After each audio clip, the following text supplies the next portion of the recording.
इस साल विंटर में अगर आप ओली जाने का प्लान कर रहे हैं तो आज की ये खास वीडियो आप ही के लिए बनी है।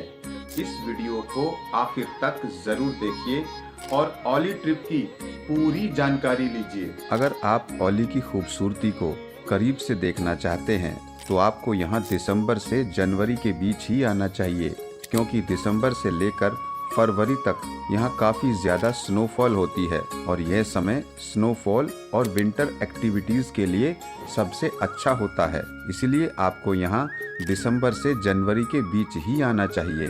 तो आइए अब इस सफ़रनामे की शुरुआत करते हैं दिल्ली से, क्योंकि दिल्ली से काफ़ी सारे ट्रांसपोर्टेशन के ऑप्शन अवेलेबल हैं। ओली तक पहुंचने के लिए दिल्ली से जो ओली का डिस्टेंस है वह 484 किलोमीटर है, और अगर हरिद्वार से बात करें तो हरिद्वार से यह आपको 280 किलोमीटर और देहरादून से लगभग 290 किलोमीटर की दूरी पर मौजूद है। प्यारे दोस्तों, अगर आप दिल्ली एनसीआर से ओली जाने का प्लान कर रहे हैं तो आप अपने पर्सनल व्हीकल से भी वहां जा सकते हैं। इसके लिए जो बेस्ट रूट होता है वह हरिद्वार होते हुए ऋषिकेश, देवप्रयाग, रुद्रप्रयाग और कर्णप्रयाग होते हुए आप जोशीमठ पहुंच सकते हैं, और जोशीमठ से ओली केवल 7 से 8 किलोमीटर की दूरी पर मौजूद है। अब यदि आप एक बजट ट्रैवलर हैं तो आप दिल्ली से बस द्वारा भी ओली तक जा सकते हैं। यह एक ओवरनाइट जर्नी होती है। अगर आप ओली जाने के लिए बस का विकल्प चुनते हैं तो ओली पहुंचने के लिए आपको सबसे पहले ऋषिकेश तक आना होगा।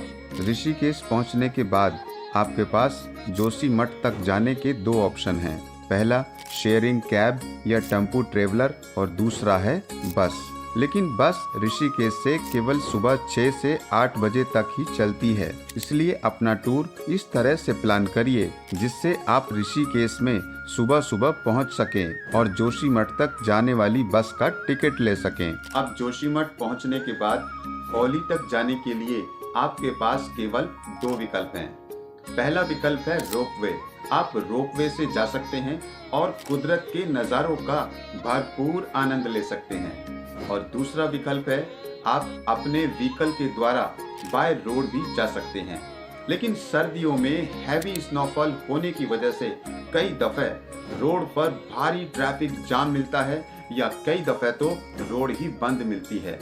इसलिए बेहतर होगा आप ओली तक जाने के लिए रोपवे का रास्ता ही चुनें। रोपवे का टिकट काउंटर नीचे जोशीमठ में ही आपको मिल जाएगा, जिसका किराया केवल 1000 रुपए पर पर्सन ही होता है। ओली पहुंचने के बाद अब बात कर लेते हैं ओली के होटल स्टे के बारे में। दोस्तों, होटल आप ओली में भी ले सकते हैं और ओली से 8 से 10 किलोमीटर पहले जोशीमठ में भी बुक कर सकते हैं। ओली में होटल के प्राइस 3, 4 या 5,000 रुपए से स्टार्ट होते हैं। इसके अलावा अगर आप लग्जरी लाइफ पसंद करते हैं तो आपको ओली में महंगे रिसोर्ट्स के ऑप्शन भी काफ़ी मिल जाएंगे। इसलिए अगर आप ओली में रूम लेते हैं तो थोड़ा कॉस्टली ही पड़ेगा। अब यदि आप अपना होटल स्टे अपने बजट में चाहते हैं तो जोशीमठ एक अच्छा ऑप्शन रहेगा। जोशीमठ में आपको 1000 रुपए से लेकर 1500 या 2500 रुपए तक के अंदर अच्छे होटल आसानी से मिल जाएंगे। दोस्तों, जोशीमठ आने से पहले ही अपना होटल स्टे ऑनलाइन जरूर बुक कर लें, क्योंकि सर्दियों में यहाँ सभी होटल्स हाउसफुल होते हैं।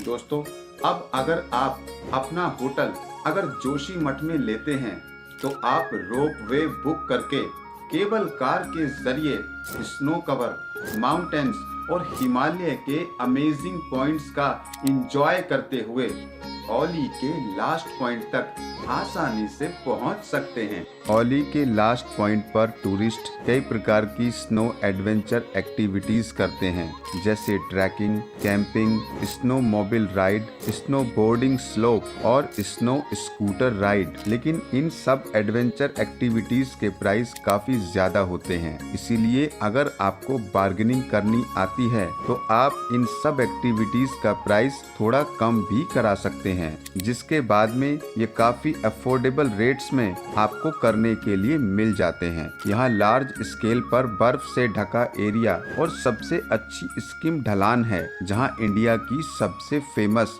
स्की रिजॉर्ट और ट्रैकिंग होती है। ओली में ट्रैकिंग लवर्स के लिए भी अच्छे ट्रैकिंग रूट्स हैं। वहीं कैंपिंग भी ओली के सबसे फेवरेट एक्टिविटीज में से एक है। ओली से आप नंदा देवी माउंटेन रेंज सहित हिमालय की और भी कई हाई पीक्स को देख सकते हैं। इसके अलावा ओली में एक आर्टिफिशियल लेक भी है, जो दुनिया की सबसे ऊंची मैन मेड लेक है और सर्दियों में ये लेक पूरी तरह से बर्फ से जम जाती है। यहाँ पर रोपवे की जो टाइमिंग है वह सुबह 9 बजे से शाम के 4 बजे तक ही रहती है। अब नेक्स्ट डे का शेड्यूल आप बाकी के लोकल प्लेसेस को घूमने के लिए प्लान कर सकते हैं, जिसमें आप शुरुआत कर सकते हैं गौरसन बुग्याल से।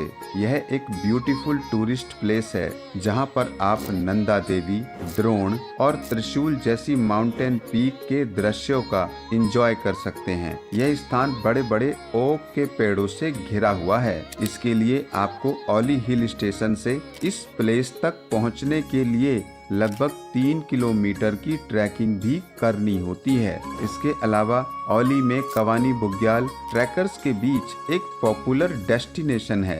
नंदा देवी और दूनागिरी जैसे बर्फ से ढकी पहाड़ियों के साथ यह एक फेवरेट कैंपिंग साइट भी है, जहां पर ज्यादातर टूरिस्ट जाना पसंद करते हैं। यहाँ का मुख्य त्रिशूल पीक ये 3 हिमालय माउंटेन पीक का एक ग्रुप है, जो त्रिशूल के आकार का दिखाई देता है। त्रिशूल पीक पर आने वाले टूरिस्टों के लिए बेस कैंप ट्रैकिंग भी उपलब्ध है। यहाँ आप ट्रैकिंग, कैंपिंग और स्कीइंग भी कर सकते हैं। और फाइनली लास्ट में जो टाइम बचता है उसे आप जोशीमठ में घूमने के लिए रख सकते हैं, क्योंकि Joshimath Himalaya mountaineering, camping, trekking और बद्रीनाथ जैसे तीर्थ स्थानों का एक एंट्री पॉइंट है। दोस्तों, अगर आप धर्म, अध्यात्म और रोमांच को अगर एक ही जगह देखना चाहते हैं तो जोशीमठ आपके लिए बेस्ट ऑप्शन है।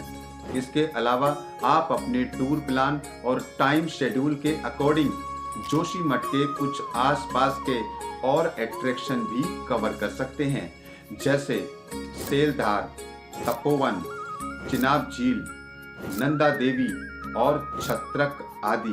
2 से 3 दिनों के लिए ओली ट्रिप में अगर एवरेज बजट की बात करें तो लगभग 15,000 से लेकर 20,000 रुपए तक सामान्य रूप से एक कपल का एक्सपेंस आ जाता है। अब यह आप लोगों पर डिपेंड करता है कि आप लोग किस तरह से खर्च करते हैं और कैसे आप अपना ट्रिप प्लान करते हैं। प्यारे दर्शकों, मेरी इस वीडियो में आखिर तक बने रहने के लिए आप सभी का बहुत बहुत धन्यवाद।